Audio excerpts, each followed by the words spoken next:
Snowed In is a short story narrated and created by me, Leando. So let's get started.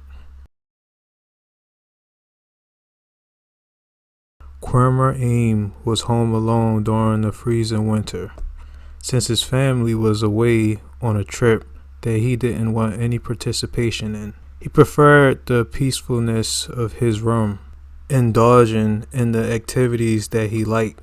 However, the isolation and loneliness of the dull walls of his familiarized room and the coldness of the snowy season was getting to him. Those who knew Quirmer Aim called him either Quim or they would call him Aim. Quim felt like a hermit that wanted to get out of his shell, but doing so was hard because he was often socially anxious around others. Besides, also because of his mindset, personality, values, philosophical ideas, and beliefs. He wasn't compatible with most people. In fact, he didn't like how most people were. He did have one friend he got along with and was close to, though. But he thought getting out more into a change of scenery would be good for him, even if it was just him by himself. Quim went into his kitchen and took a pre-made frozen dinner from the freezer and threw it inside the microwave. It just started to snow outside, but the snow wasn't sticking much. Quim was on his phone looking at the weather forecast and trying to check if there would be any snowstorms. Just as he was doing so, a winter advisory of an upcoming blizzard alerted his phone. Well, gosh, just what I needed, being snowed in all by myself, Quim sarcastically thought to himself. The truth is, Quim had a cozy home and plenty of hot drinks to keep him warm and soothed through the winter, but being snowed in all alone seemed depressing. Quim was scrolling on his phone when he saw an offer listing of a vacational winter house. It read, 2 upstairs bedrooms, 1 bathroom, spacious living room and dining room, and a small kitchen. Completely free to stay in, just click here and apply. What threw him off was how far-fetched it sounded, but he kept reading for more details. It also read, you'll be snowed out if you miss it, but snowed in if you get it. He was hesitant at first, but ultimately decided to try it. He assumed it was a fake listing, though, that would take him to a page and ask him to pay cash. But it didn't ask that, so he was able to easily apply. He took his food out the microwave and started to eat. Later that day, he received an email saying he was the lucky applicant. He started to become even more cautious because it was too simplistically achievable. He still decided to check it out, but would have a close friend accompany him. Quim woke up the following day, feeling rejuvenated, and the snow was starting to stick. He stuck his tongue out and let a snow droplet fall on it. That was strange. Why did I do that? He thought to himself. I better get there before the blizzard starts, he continued to think. It was too far of a distance for him to walk, so he paid someone to drive him there. Since he had no other way of transportation except a bus ticket, most of the drive there was quiet until the older man behind the steering wheel stared at him through the rear view mirror of the car before turning his head and looking directly at him.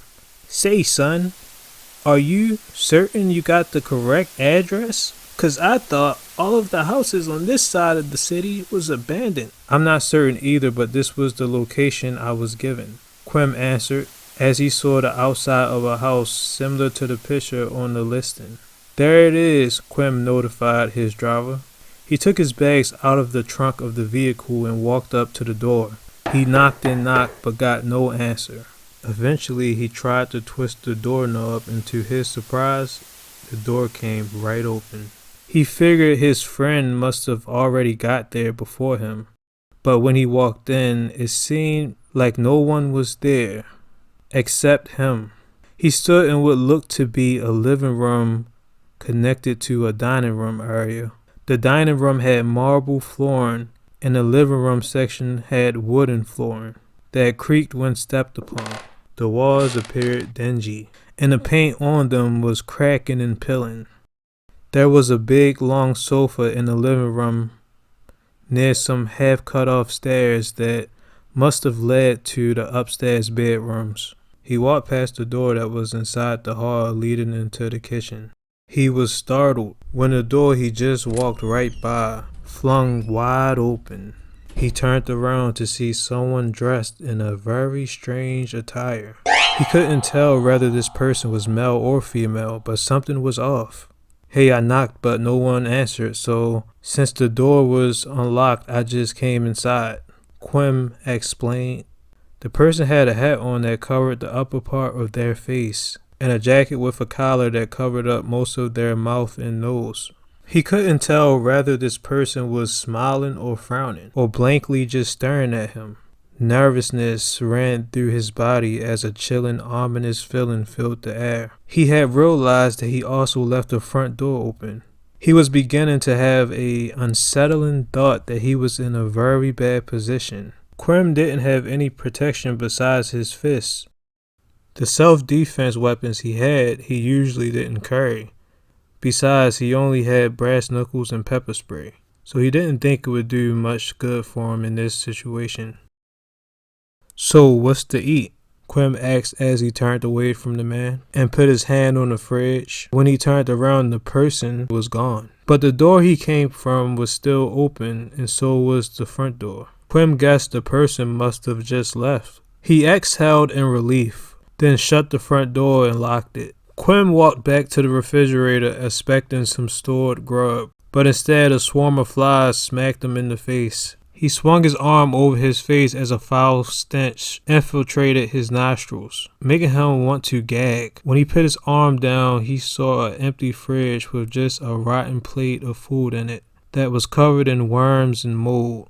"What the?" Quim blurted out as he slammed the refrigerator door. "Good thing I brought some canned goods," Quim said to himself out loud. He then went to the kitchen sink and turned on the water, and brown muck and guck rushed from the faucet. Quim opened the cabinet and saw the rusted pipes. "Gosh, is anything in this house right?" Quim mumbled as he was leaving the kitchen. Quim stopped in front of the door the person came from and decided to open it up and take a small peek to see what was behind it. All he could see was 4 visible steps leading down into what seemed like a dark basement. What's strange is he didn't remember a basement being on the list of rooms the house had. He got an eerie feeling when looking into the darkness of this basement that frightened him to his core.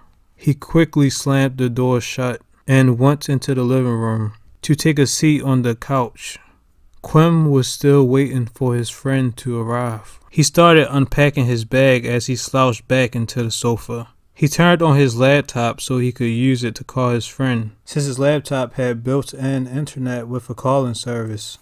Before he could do anything, he was interrupted when a woman in a lavender dress walked right by him and started to walk upstairs. Once again, he was startled. She stopped halfway on the cutout stairs, so from his angle only her feet could be seen. Then she just stood there without any further movement. The scariest part about this is that he would have to get up and go around the staircase to get a good look at her body. But he was so terrified that he could hardly move. His heart rate increased as he looked at her feet and the worn out black dress shoes that she had on. "Ma'am, excuse me," Quim said. "Are you okay? Did you also apply for this?" Quim asked, but he received no reply from her, and she remained still. In fact, she remained so still that her dress didn't even move. Then he heard a static noise as he glanced at the radio that was sitting on a nearby table by the couch. Music started to play from this radio by itself. It's a fruit for every basket, for every basket, for every basket. It's a fruit for every basket, a fruit for everyone. It's a spell, will you cast it? Will you cast it? Will you cast it? It's a spell. Will you cast it? Cast it on whoever you want. Ask me whatever you want. And that's it. Immediately during that part of the song, he saw the face of the lady drop down as if she was bending sideways. He jumped off the couch onto the floor and started breathing heavily as the lady started to slowly walk back down the stairs. She was standing straight again, so he couldn't see her face, but he was now able to see most of her body. She stopped again and stood there. Now he could only see her from the shoulders down, but her head was still covered by the cut off stairs. The static on the radio started to break up like it was switching through channels. What's wrong with you? Don't come any closer. This is a twisted joke. Did my friend push you up to this? Quim asked. She started to walk again. Ah! Quim screamed in total fear until he heard a knock at the door. Suddenly the radio stopped, and when he turned his head back to the stairs, the lady was gone. He got up and opened the door. It was his friend Barnley. Barnley was the talkative type of guy. He was always telling jokes and knew how to lighten the mood in any room. Yo, what's up? You haven't looked like that since you visited the haunted castle. Barnley joked while laughing. Man, am I glad to see you, Quim replied. Oh yeah? Usually we are annoyed at the sight of each other. So are you giving me a tour or what? Barnley asked. Quim paused before answering. Yes, but first I have to tell you something, Quim notified as he took a big gulp. Let me guess. Did the snow get caught in your shoes again, causing a frostbite? I told you to wear thermal socks, yo. Barnley joked. Man, don't be so simple. This is important. Listen. Quim filled him in on everything that happened. Yo, so let me summarize this. What you are telling me is that it's molded food in the stinking fridge, rusted pipes, and poop water. Radio starting on their own, and strange people inside the house. That's everything, right? Barnley summarized. Yes, that is everything. Well, so far. Quim responded. I believe the thing you said about the house, but what people? It's just me and you here, along with my wonderful personality. Have you been taking your pills? Barnley asked. Man, those pills help me not hear things. I have never hallucinated or saw things before, Quim answered. So in that ordeal, it's safe to say you didn't really hear those things, did you? Since you haven't been taking your pills, Barnley doubted. I mean, I'm not certain, but it was clear. I would feel a lot better if we checked upstairs. For the lady, I know what I saw, Quim insisted. Okay, yo. Did we have to put on ghost catching outfits too? Barnley joked. Quim managed to convince Barnley to go upstairs and search for the lady, but all they found mostly was empty rooms. Barnley opened the closet and found a broom. Yo, look at this. Maybe she was a witch. But honestly, yo, I can't believe there is no beds. I guess they expect us to share the couch. This is some superb service you got here, Barnley sarcastically said. Man, what if this is a abandoned house? I shouldn't have trusted that offer listing. Something is really, really wrong here. I think we should leave, man, Quim recommended. No, yo, I tell you what. Let's just lock everything up. Even if you are right, we are already here, so we might as well have some fun. Besides, you got me here. Oh yeah, come downstairs so I can show you what I got, Barnley instructed. So Barnley convinced Quim to stay. They both headed back downstairs. Barnley got to the house by bicycle, so his bike was outside. It had an extra storage seat so he could bring a lot of stuff. Barnley had his backpack and 2 bags of sodium chloride salt on his bike. The snow started falling faster as they was bringing the items inside the house.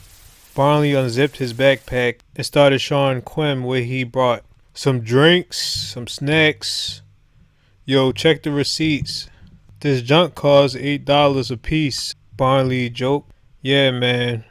Inflation and capitalism together is quite the combo. Quim replied, "Now that was a good one." "Oh, I got some blankets, flashlights, board games, and you know I couldn't forget the bouncy balls."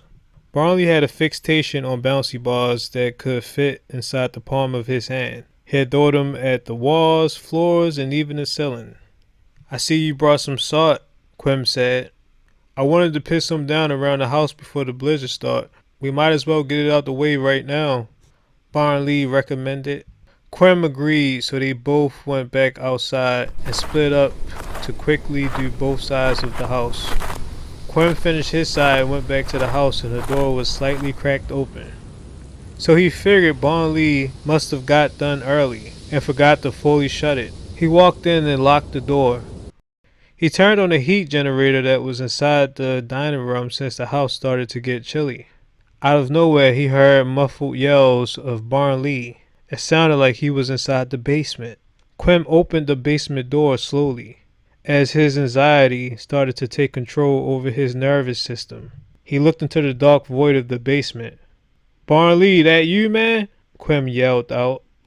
"Yo, yeah, it's me. Who else would it be? Yo, you have got to come down here and see all the cool stuff they have. I'm taking a souvenir with me," Barnley said. Quim couldn't even see a light, and he looked in the living room and saw both flashlights Barnley brought still on the floor. "Barnley, how are you able to see anything?" Quim shouted. "Yo, it's not that dark once you get down here.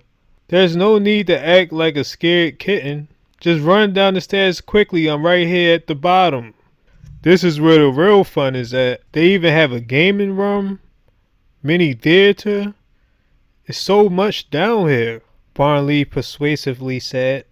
Quim started to feel a bit calmer, but an eerie feeling of coldness infused with terror settled within him as he took the first step down the dark basement. Barnley's voice and movements became silent, as if he was just quietly standing there waiting for him. Quim took 2 more steps, and there was only 1 more visible step left. Something in him resisted going any further for some reason. "Come on, fella. Just a couple more steps. No one likes a half-stepper." Immediately upon hearing that, Quim started to second guess whether this was actually Barnley. He thought maybe Barnley was trying to scare him, but still, Barnley didn't talk like that. Quim stood there frozen, but not in a literal sense. The chill that took over him wasn't the chilling temperature caused by the weather. This chill was the fearful indecisiveness and inaction of not knowing what to do. He abruptly heard a loud knock at the front door. That was followed by the voice of Barnley. It was now that he realized whoever was in this stairway with him was most likely not Barnley. He swiftly turned around and ran back up the stairs, but he heard something running behind him, but he managed to successfully escape. Quim opened the front door, and there Barnley was, holding the bag of salt that he didn't use inside his hand. "Why'd you go and lock me out?" "My testes was turning into snowballs." "If you don't know what testes is, then don't ask," Barnley jokingly said. "How are you right here if you are inside the basement?" Quim asked. Barnley raised his eyebrow like he was surprised by Quim's question. "What are you talking about, yo?" Barnley questioned. Quim explained to him what he was talking about and what had happened to him. After Quim was done explaining, Barnley walked over to the basement, flung open the door. "Yo, do you actually believe I go down there? I don't know who you heard, but it had to be one good voice actor because it wasn't me," Barnley joked. "Maybe you heard that because you didn't take your pills," Barnley added. "Man, when I hear voices, it usually is inaudible. This time it was different. The voice was crystal clear. Barnley, I even heard them chasing after me up the stairs," Quim stated. "Okay, relax. How deep is this basement anyway?" "Oh, I know. I'll use a bouncy ball to see how deep it goes," Barnley said. Barnley took one of his heavier bouncy balls that he had a duplicate of and rolled it down the basement stairs. They both counted approximately around 40 steps. Prior to this, Quim estimated less steps than this because the voice he heard only seemed a couple steps away. That means whoever was talking to him was closer than they pretended to be. To be precise, they had to be halfway up the stairs, which also explains why it seemed like they were chasing close behind him. Whatever was down there was masquerading as Barnley to lure him down. Man, we have to go now. We can't just go to my house, Quim said. Yo, I got a better idea. How about a solution? Barnley reasoned. Barnley took a wooden chair from the table inside the dining room and used it to barricade the basement door by sticking it beneath the doorknob. Then he went over to the window and opened the blinds. Yo, aim. The basement is secured even though you were most likely just hearing things, Barnley implied. See that? The blizzard has already started. The winter advisory said no transportations or vehicles or even people outside until it's over. We can leave as soon as it's daybreak, yo. Deal? Barnley reasoned. Okay, man, but just for tonight. I don't feel good about this, though. Something is not right, Quim said. The sun started to set as snow from the blizzard piled up.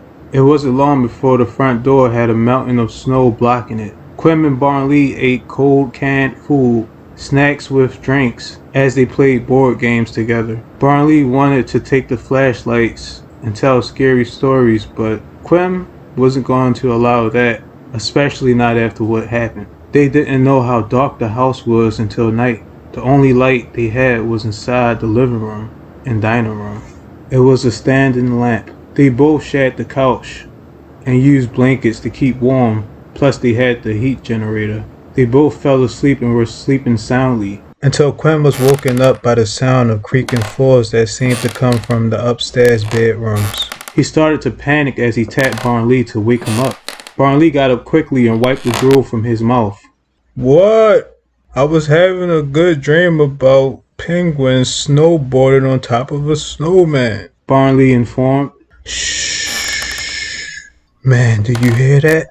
Quim whispered as he put his hand over Barnley's mouth.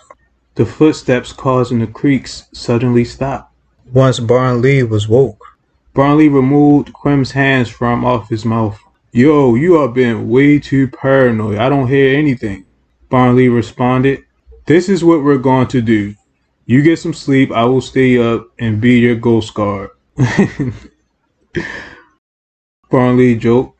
Okay, but if you hear anything, man, wake me up, Quim instructed. Barnley sat up on the couch and ate snacks while he was playing with his bouncy balls. The radio came on with static and caught Barnley's attention. He leaned over and started to examine the radio. Then a voice started singing, but this time in a cappella.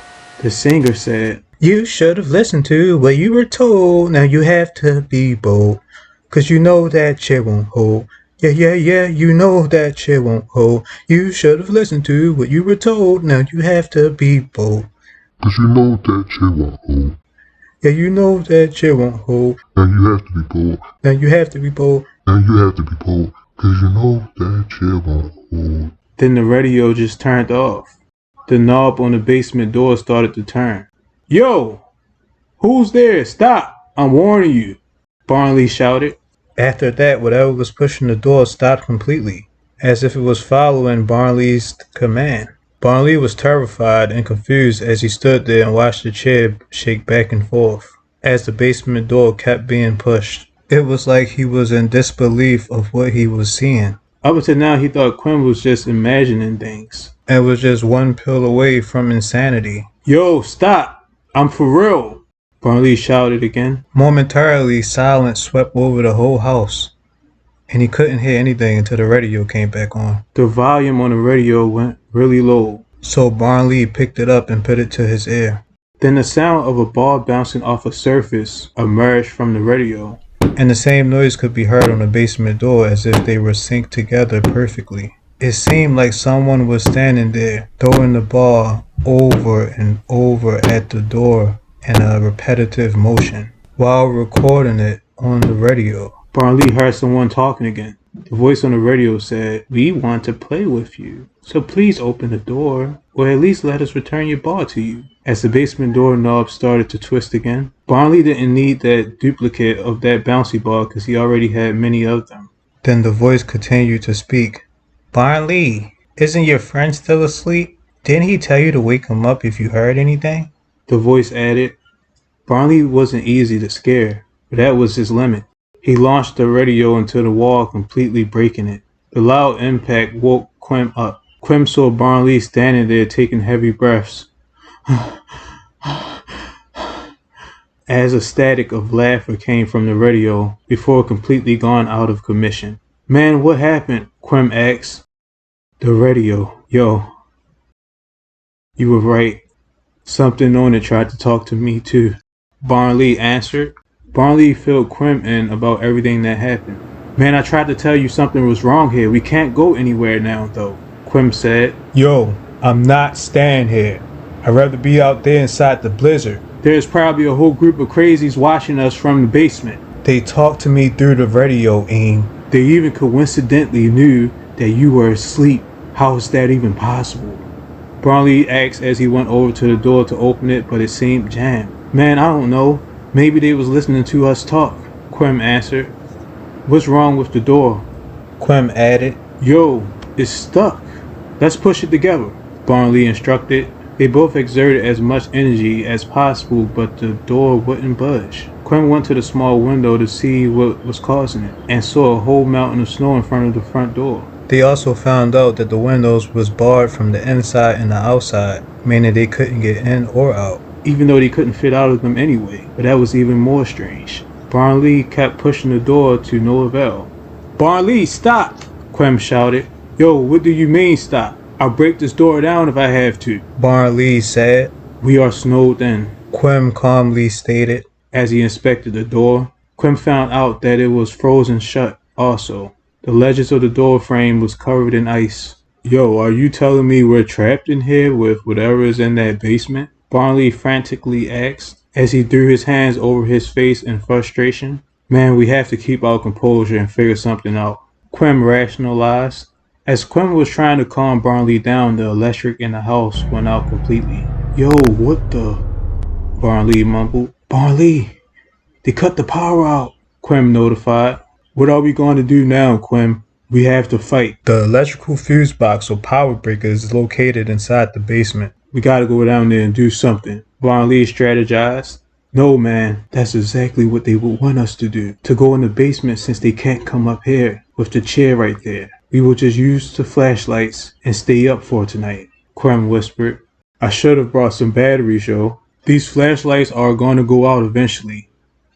Then what? Besides, the heat generator is off. We will freeze if we just sat here and do nothing," Barnley continued to argue. "We will have to use our jackets and the sheets to keep warm. But going inside the basement is not an option. It's non-negotiable," Quim whispered. "Yo, okay, but no. We are what I would like to call sitting penguins, flat on our bellies, waiting for them to break that ice. Since they already cracked it, when it gets quiet, they will try, and they will do it. So you better be ready, Aim," Barnley cautioned as he grabbed a blanket and sat on the floor.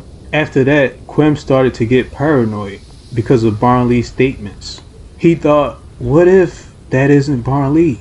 What if the Barnley he's been talking to this whole time was just part of his imagination that he created? What if the real Barnley was dragged inside the basement while he was asleep, and this is just an imposter? He had no way of knowing, so he started to ask questions. Questions that only Barnley could answer. As they sat in the pitch black house together, Quim stared at Barnley and started to question him.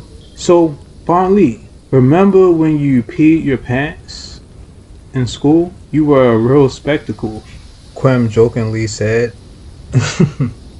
"Oh yeah, Aim. Mrs. whatever her name was made me go to the office, and the janitor cleaned up all the mess that I made," Barnley answered. "Too bad you convinced me to quit weed, yo. I would have had some matches to make us a little indoor campfire," Barnley jokingly added. This made Quim feel a bit better, but he thought Barnley still might not be real. Barnley, squeeze my finger as hard as you can. Quem tested as he stuck his index finger out. Barnley looked at him strangely but obliged, and squeezed his finger as hard as he could. Quem's finger started to hurt a bit. Okay, man, you're real, Quem stated. Yo, really? This house is already getting to me and you want to test me? Are you real? I'll show you how real I am when I give you a clean punch to your jaw, Barnley joked. They both started laughing, but it wasn't long before the laughter diminished when they both heard a knock at the basement door.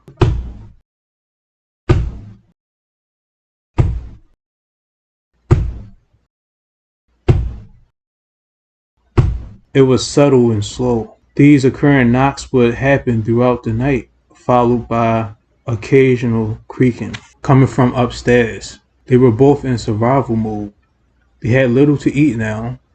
They were freezing cold and snowed in a house with something that could be sinister. When the blizzard lessened, Barnley and Quem could hear cars on the street again. They waved their flashlights out the window for help, but no one stopped. The moment the flashlights went out, they immediately heard loud bangs at the basement door, as if whoever was in the basement was waiting for the flashlights to go out. Quem quickly grabbed his laptop, activated the screen, and turned the brightness all the way up. Out of nowhere, the banging ceased. Barnley used the LED flashlight from his phone. Man, I get it now. It can't get us unless it's dark. That's why he wanted us to go in the basement, and also why he turned off the lights when it hit night, Quem explained. Wrong, but partially right. We can come with or without it being dark, but not while. A voice behind the basement door said before it stopped talking. While what? Finish what you were saying, Quem demanded. But they received no further response, making them feel suspenseful. They're lying, yo. The chair and these lights are stopping them. How much battery do you have left on your laptop? Barnley asked. A good amount. Plus I brought a rechargeable battery pack, so we are good at least until the sun is out. Quem answered. They both stayed up talking to each other to distract themselves from sleeping. Barnley tried to call emergency services, but the lines were out due to the weather. It was almost day when Barnley dozed off. He was half awake when he felt his body being dragged across the marble floor onto the wood floor. It felt like multiple hands were on him. He was being dragged by the legs. As Barnley came to, he could hear the chair being removed from the basement door as it opened, and the shin of his legs was hitting against the steps. Barnley woke up screaming intensively to the top of his lungs. Quem woke up to the horrid screaming of Barnley. Quem noticed that his laptop light was off, and the portable, rechargeable laptop adapter also was disconnected from his laptop. He realized he must have knocked it out by mistake while asleep. Quem quickly plugged it back in and ran toward the basement to help Barnley. Barnley was holding onto the edge of the wall as he was being pulled in the basement. Quem saw half of Barnley's body as he fought to not get dragged deeper. Quem grabbed Barnley by the torso to help him as a hand grabbed his forearm and yanked him forward. Now they both was fighting to break free. Man, it got me too. Kick it, Quem instructed. Barnley swung his legs wildly, but it felt like he wasn't connecting with anything. They used their combined strength and eventually got away. They both got up and slammed the door shut. Then Barnley set the chair back up, slanted beneath the basement doorknob. They managed to get away, but after that, they were completely exhausted and fully awake as the sun came up and the day rolled in. They were in shambles, agitated and grumpy from the lack of sleep. Barnley was traumatized from what he experienced and became hyper-aware. They both started to pack their things. Barnley checked his hip and realized his small bag of bouncy balls was gone. Barnley was a collector of them. Yo, my bag was on me before those crazies tried to pour me in the basement. That was my whole collection, Barnley informed. If it's in that basement, man, then it's no longer yours. Just leave it. Let's focus on getting out of here now that the blizzard is over, Quem said. Barnley nodded in agreement, but he went to the basement door and hit it while cussing out whatever was down there. They tried to push the door, but it was still stuck. They went upstairs and used the remaining salt by dumping it out the window onto the hill of snow that was outside. Then they took turns using the upstairs bathroom. that was there. They were so afraid that they refused to go into any room alone, so they had to hold their nose and turn their heads as they both relieved themselves. Their idea to dump salt on the snow that was making the front door inaccessible worked. Now when they tried the door, it slid open as if the handles were smooth like warm butter. The snow was knee and waist high. They created a walking path and Barnley dug his bike from the snow. The bike could only fit one person. They went back inside and got ready to leave. Quinn was about to try to get someone to drive them both home, but they got into a small argument. Barnley was still upset about his bouncy balls being gone and the situation that he was in. You really know how to pick 'em, don't you, yo? You invited me to a obviously abandoned house of crazies. Who knows what would have happened to me if they got me in that basement? It's all your fault too, Barnley blamed. Man, you act like I knew this was some insane asylum. I told you before at first that we should have left. You think I predicted that this would happen? Let me bring Barnley somewhere so a group of maniacs can take his bouncy balls. For all we know, those things aren't even people. And aren't you a bit too old for bouncy balls? It's childish, Quim insulted. Yo, that's it. I'm out of here, Barnley said as he mounted his bike. You are right. I'm childish, yo. And we don't know what those things are inside the basement. So I better go before something else happens, Barnley said as he released the brakes on his bike. No, Barnley, I'm sorry. I'm just tired, and you know I didn't mean that, Quim apologized. Whatever, yo. But if you want my advice, take your stuff outside and call your transportation. I wouldn't go back in there alone if I was you. And whatever you do, don't you shut that front door, Barnley advised before he went off on his bike. Quinn was now inside the house all alone with no one to keep him company except whatever was inside the basement. He heeded to what Barnley said and kept the front door wide open with his bag against it so that it wouldn't shut. He opened his laptop to send transportation to the address but was distracted from doing so when Barnley came back. Barnley was standing in the doorway. I thought you left, Quim asked. It was tempting, but the truth is, we are fighting because of those things in the basement. We're going to go in that basement together, and I'm getting my balls back, Barnley said as he opened the door and started to walk down the basement steps. This behavior shocked Quim, but Barnley always was unpredictable. Quim stood at the top of the stairs looking down at Barnley speechless. Barnley was already halfway down. In fact, he was barely visible now. Man, I told you, those balls aren't worth it. Come back up. Stop acting strange before I close this door on you, Quim threatened. He figured that if this was Barnley, he'd come back up. And if it wasn't, he'd keep going completely down the stairs. Barnley stood on the steps briefly before walking back up with an angry look on his face. Man, I knew I shouldn't have come back for you, Barnley said as he darted for the front door very quickly. Quim sighed before going outside to calm Barnley down. But when he got to the door, Barnley had already left. Quim's laptop was low on battery, so he took his bag that was against the door to take out the rechargeable battery pack so he could charge his laptop. Quim sat on the couch as the cold winter breeze shot inside the house. He didn't care how cold he got.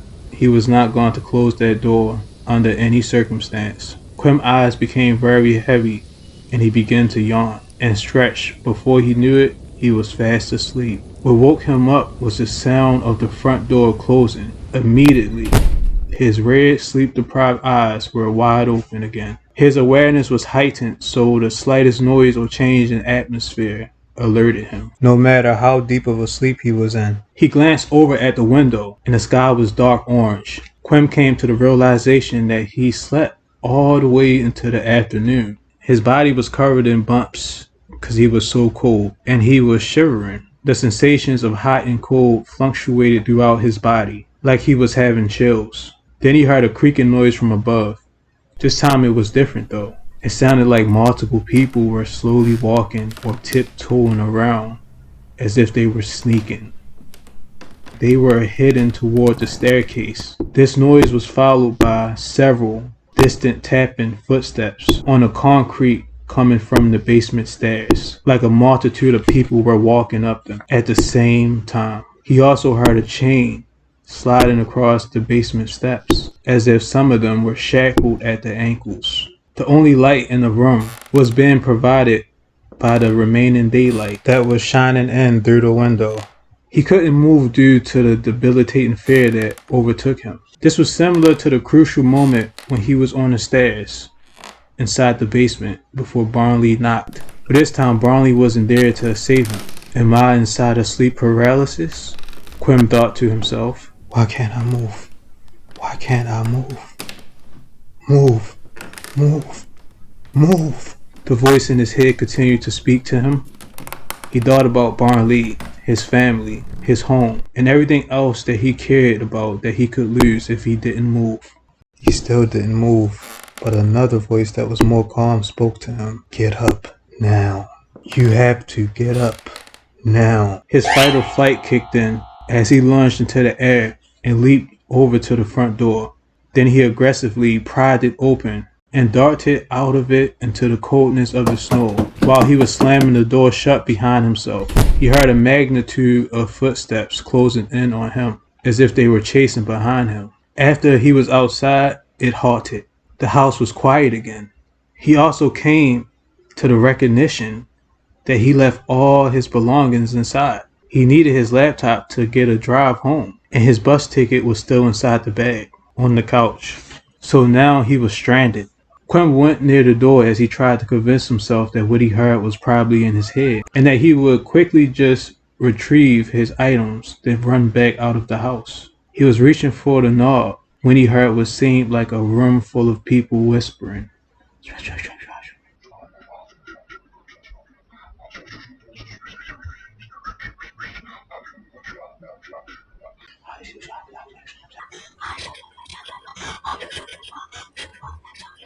He put his ear near the door and heard heavy breathing. It was as if a whole group of people was crowded up behind the front door waiting for him to walk in so that they could snatch him up.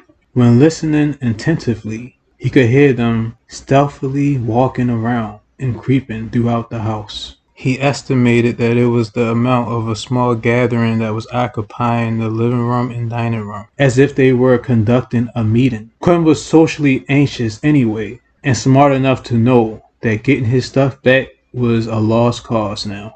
He fearfully backed away from the door until he heard the notification on his laptop, as if something or someone in the house was initiating a call to his family. Quim could hear his relatives talking as they greeted him. It was obvious that what was in the house was trying to lure him back inside, using clever manipulation tactics that Quim was way too intelligent to fall for. His family assumed he was playing on the calls and they stopped answering. They couldn't get him to bite the bait. Quim turned around and was about to walk away until he saw all the lights in the house come back on. There was light even inside the rooms that he thought prior to this had no electricity. Everything inside the house went silent, but the window in front of the house was still dark. He figured that they were all standing still, hoping that he would be tricked by this, but he wasn't. He came to the conclusion that most likely those aren't even people inside that house. 'Cause if they were real,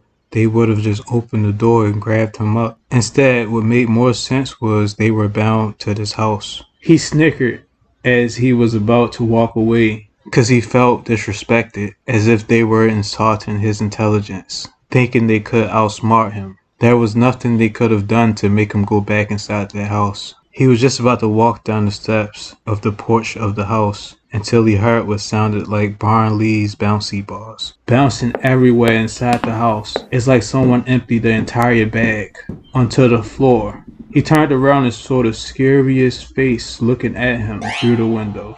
And it didn't look happy. The face was wrinkly, its eyes were dark, skin had some kind of discoloration. Mouth was lopsided, drooping, and closed shut, as if its lips was stitched together. This look it gave was the embodiment and definition of what you could describe as horror. Quim's heart sank into his stomach as he desperately plunged into the snow. He kept sprinting and he didn't look back. When he got tired, he started to jog. When he was a good distance away, he decided to look back once more.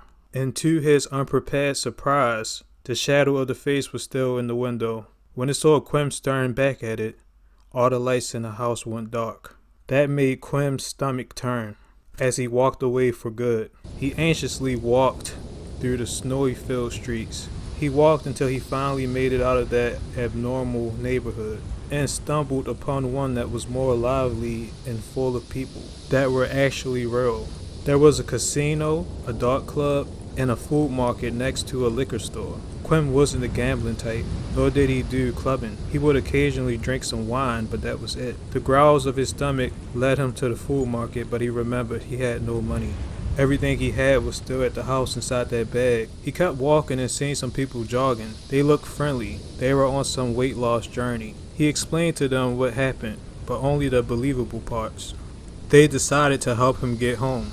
When he got home, his whole family was already home. They decided to leave early because of all the calls he was making. They wanted to check and see if he was okay. All his relatives were being nerve-wracking as usual. He felt glad though. He went into his room to get one of his spare phones. He saw that house invitation just get listed again. He tried to comment and report it, but it didn't work.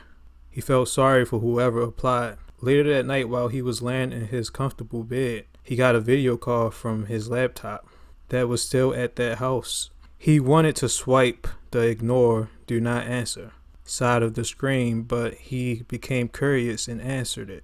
The light from his laptop was inside of a pitch black room, reflecting off a wall. All he saw was Barnley's bouncy ball, bouncing up and down as a shadow approached the center of the camera. Before he could crouch down and look into the camera, he ended the call. It sent him pictures, but he didn't open them. He removed that laptop from every application that he had attached to it. Then it stopped for good.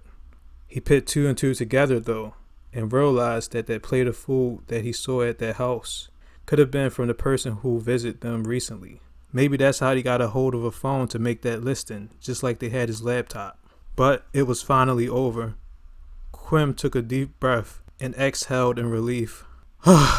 Gosh, he said to himself, as he drifted into a nice relaxing sleep. It wasn't long before it was summer again. All the snow was gone and had already melted. He was outside getting some vitamin D. Next to him, a rainbow mirrored off a puddle of water. He felt energetic and excited. He decided to reconcile with Barnley, so he sent him a message. Barnley, I apologize for what you had to endure on the behalf of me and what I said to you. Call me when you can. That's what the message read that he sent. Then he received from Barnley. Did you rehearse that, yo? What a lame apology.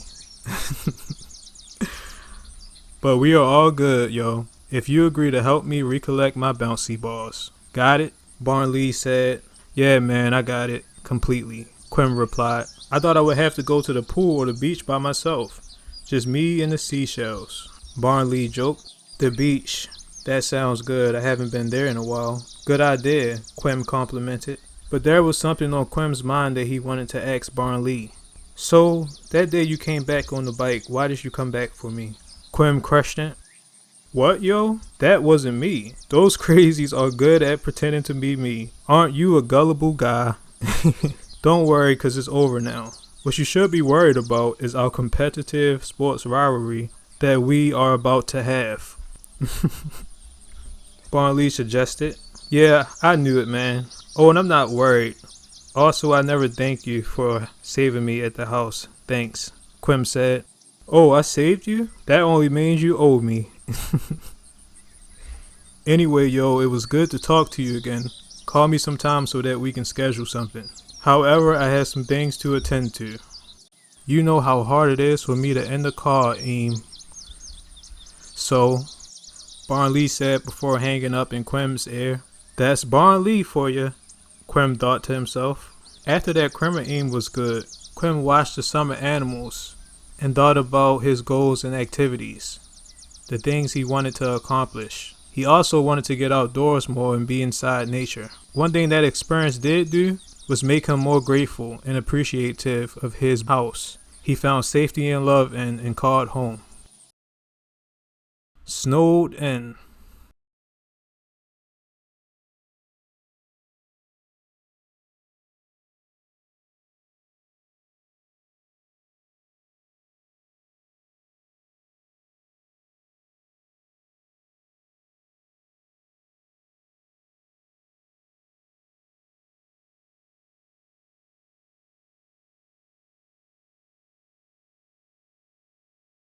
Okay, y'all, that will be it for that story.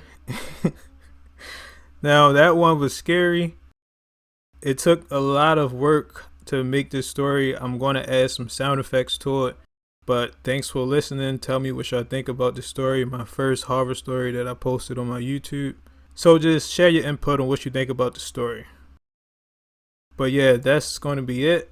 I'll put where I got the sound effects from inside my description. But yeah, thanks for listening. And once again, this story was written and narrated by Leando.